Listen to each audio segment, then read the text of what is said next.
Hey mga kaibigan ko, ito na naman ako. May papakita ko sa inyo. May ginawa akong sifter. Kakailanganin ko ito pag nagsasala ako ng mga compost materials ko pag gusto kong pinahin. Kaya ito, sturdy siya at mabigat. Nilagyan ko lamang siya sa bottom, isikino ko siya ng staple. Kaya titingnan natin kung magwo-work. Kung hindi, gagamitan ko ng traditional na pang, okay, dito, or maliit na slot para ipitin siya.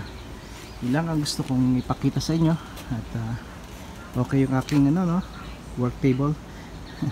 Alright, hanggang sa muli at padayon kaibigan.